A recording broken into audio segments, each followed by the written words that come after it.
Hello everyone, and thank you for listening and watching. This is Nefertiti, aka Yogi Lifter Nef, and this is day 12 of the self-love journey, my self-love journey, our self-love journey. And over the next couple of days, we are exploring some of the issues surrounding self-love. And today's video is about trust. And I think that self-love and self-trust run on parallel tracks. I think that one is going to be equal to the other. And you know, everybody has the potential to betray you. Nobody is going to be 100% all of the time. People will lie to you. People will try to cheat you. And it's unintentional. Sometimes it is intentional. But the bottom line is, you know, through self-love, one thing that I have learned is that you're the only person that you can rely on 100% of the time. Now, do I rely on myself 100% of the time? No. I try to, but it's an issue that surrounds self-love, because if you don't trust yourself, it's going to dictate what you will attempt in life. It's going to have you always questioning yourself. It's going to have you maybe living a life of people-pleasing, and it's going to keep you from exploring those deeper issues within yourself because you don't trust yourself. And you know, I heard Wayne Dyer say that trusting yourself is really trusting that divine wisdom inside of you. So, you know, to me, or for me, that's been very useful, just remembering that fact. Like, I can trust myself, even when I'm going through, you know, situations. Like, this has not been an easy past year for me. You know, I've had a lot of things occur in my life that have had me question everything, my purpose, you know, all of that. But everything happens for a reason, right? And that's another part of trust, is trusting the process of life. Trusting that because I am loved, I am love, you know, I am breathing, I'm in this life, that I am fully supported because I'm here. And everything I need is here. But we have to always remember that the law of attraction is always matching. So if we don't trust, we're giving out the energy of mistrust, and we're going to attract situations, people, things into our lives that we can't trust.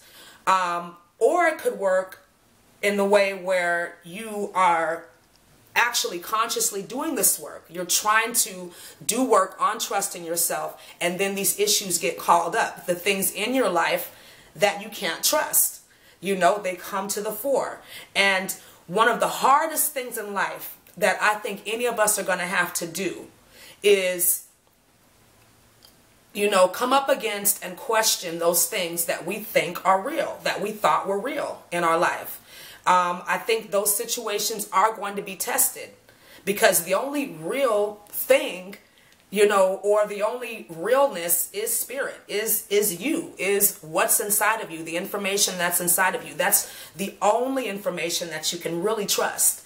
And, you know, there's a couple of ways that you can cultivate self-trust, you know, basic, easy ways that you can do this on a day-to-day basis. And the first one is to keep the promises that you make to yourself. Don't overcommit to yourself. Start there. So if you haven't worked out in 5 years, don't commit to yourself, oh, starting next week, I'm going to get up every single morning at 6 o'clock and go to the gym. I'm going to get up every single morning and do yoga. That could very well happen. But most of the time, it's a process. It's a vacillation of you going back and forth between what you believed and what you're trying to create. So you have to allow that and not beat yourself up in that process, because you're not failing. What's happening is a breakdown of the old belief of, you know, I make promises to myself and I don't keep them, to the new belief.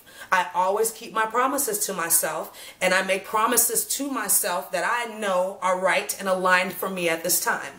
Okay? So that's one easy way. The second is an obvious one, just to avoid untrustworthy people. And we all know who these people are in our lives. And sometimes they can't be avoided. But to the best of our ability, you know, if we can remove ourselves from situations where we are involved with people that we know cannot be trusted, that we know on the inside cannot be trusted, that is an act of love for yourself, because you're removing that energy from you. you know, because it's not a part of what you're doing. So it needs to dissipate. It needs to move away. The third one is, you know, just to have a positive outlook and a positive self-talk. That's very important. Positive outlook, positive self-talk. So I guess that's 4. But a positive self, you know, that's where it starts. You know, telling yourself, you know what, everything is okay. All is well. I trust the process of life. I'm doing the very best that I can with the understanding, the awareness, and knowledge that I have at this time. I love myself. It is safe for me to love myself. It is safe for me to trust myself. It is safe for me to trust myself and trust that I will be taken care of. When a situation is presented to me that seems to overwhelm me, I have to remember that the truth is nothing is going to come to me that I have not attracted and that I cannot handle. Those 2 things I know to be true. So I can trust that I will move through these experiences as time passes. So, you know, it's not always easy to remember that when you're in the thick of things, you know. I mean, especially as a woman, I get emotional, you know. That's a part of, you know, how we express ourselves. And so you can't really think that rationally when your emotional body is in turmoil. You know, you have to kind of get that in check, feel good, get yourself back to feeling good. Then you can trust yourself, because now you know the information that's coming from you and out of you is from a place of clarity. Okay? So I hope this was helpful. Thank you for watching. Mwah. And I will see you tomorrow.